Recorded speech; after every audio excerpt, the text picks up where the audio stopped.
there's the art making part of you, and there's the part of you that is bringing your art to the world. What does that mean? You know, donating, or offering to do a demonstration, you know, painting, setting yourself up as doing portraits at the local frame shop on a Saturday. You know, just those little things can start to stair step, and it helps you think as a business person, and you know, start to keep little records and say, oh well, you know what, that person, you know, would love to buy some copies of my paintings on cards. I'm going to make some greeting cards. You know, it just starts to build a critical mass like that. So those books were very helpful for me. And you know, Ian Roberts says, when your work is ready, it'll find an audience too. So read a lot of books. Yeah, that's an excellent point.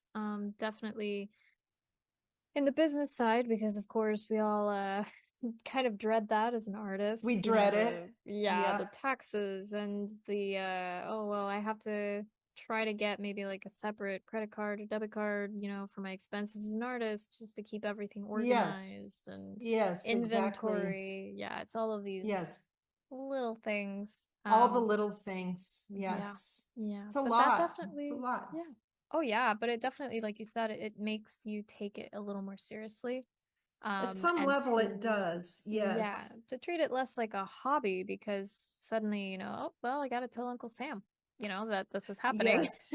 which adds a Well, layer of and legitness on to it. that note too, you know, I mean, there is an investment in Mhm. materials and framing, and you know, those things can be deductible, because you know, if you're operating at a business and you're doing a little you know, a weekend art show, and you end up selling some cards and a small painting, and somebody has signed up for your classes, you have purchased materials for all that, and you should start to reap some of the benefit, Mhm. and it just helps you feel, oh, somebody says, oh, can you you know, send me a little brochure, I'm gonna, or this was in the, you asked about the early days, we had paper Mhm. brochures, I got little trifold paper brochure that I could hand out, you know, so it starts to build that way, and it does help you feel professional.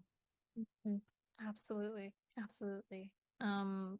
Yeah, and even also, I mean, these days, especially, you know, having a website and having, you know, Oh, your Instagram or social media, all of those things, super important. well, and I should have mentioned that first and foremost, and that's why, you know, the website is Mhm. the foundation.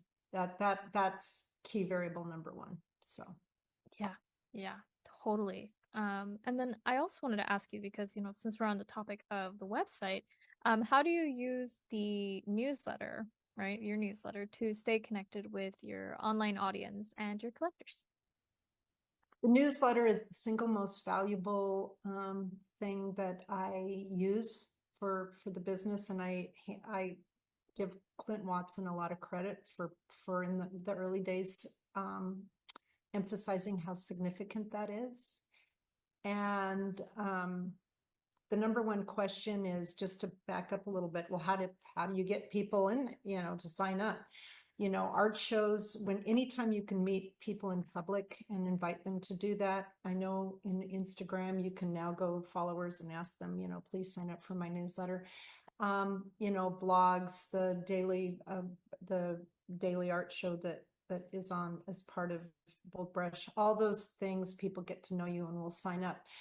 The email newsletter is absolutely instrumental.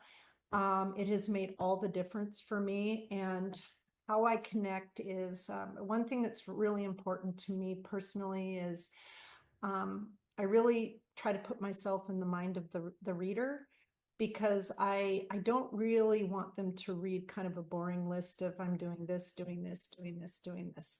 To me, that's kind of bullet point boring. So how can I make the newsletter interesting? And so what I try to do is share an art related story. And,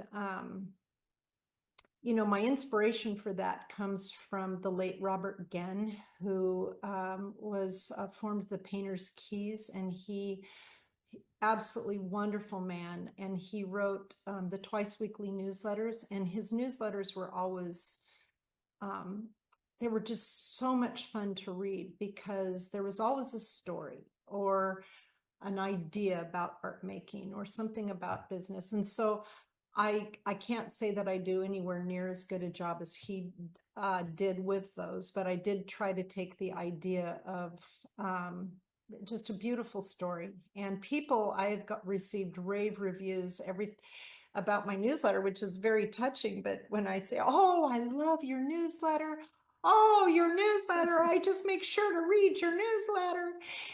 And I thought, oh, isn't that nice?